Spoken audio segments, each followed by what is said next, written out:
क्या आपने कभी सोचा है, एक राजा अपनी इकलौती पुत्री को राजमहलों के सुख छोड़कर बनवासी ऋषि को क्यों सौंप देता है, और कैसे एक तपस्वी ऋषि अपने यज्ञोबल से स्वर्ण से भी सुंदर विमान रच देता है। आज की यह कथा है स्वयंभू मनु, देवहूति और महर्षि कर्दम की, जहाँ त्याग, भोग और भक्ति तीनों का अद्भुत संगम देखने को मिलता है।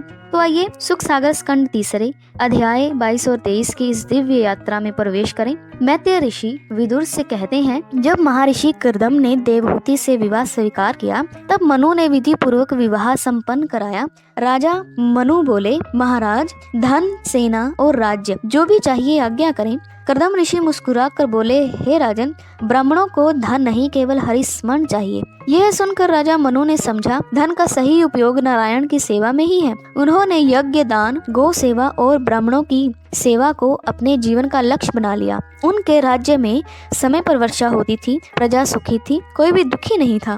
यह था हरि इच्छा से चलने वाला राज्य। देवहूति वर्षों तक निस्वार्थ भाव से अपने पति की सेवा करती रही। एक दिन उनके मन में ग्रस्त सुख का भाव आया।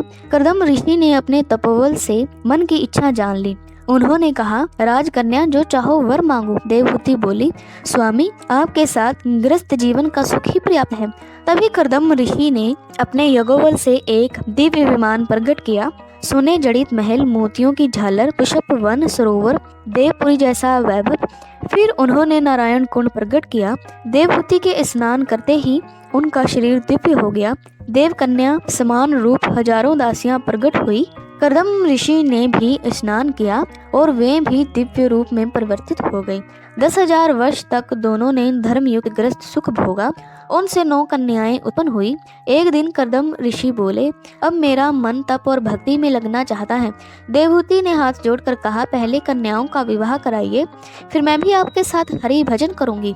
तभी कर्दम ऋषि को भगवान का वचन स्मरण हुआ, मेरे अवतार के लिए ग्रस्त जीवन पूर्ण करना आवश्यक है। उन्होंने कहा, हे राजकन्या, तेरे गर्भ से स्वयं नारायण अवतार लेंगे।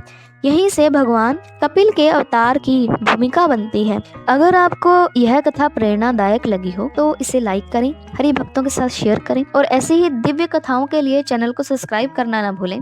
कमेंट में बताइए आपको कथा का कौन सा भाग सबसे भावुक लगा। यह कथा हमें सिखाती है, भोग भी पाप नहीं, अगर वह धर्म से जुड़ा है। सेवा से भक्ति जन्म लेती है और जब भक्ति पूर्ण होती है तो स्वयं नारायण अवतार लेते हैं। अगली कथा में भगवान कपिल का जन्म और सांख्य दर्शन का रहस्य। तब तक के लिए देखते रहिए इंडियन वेद और पुराण। धन्यवाद।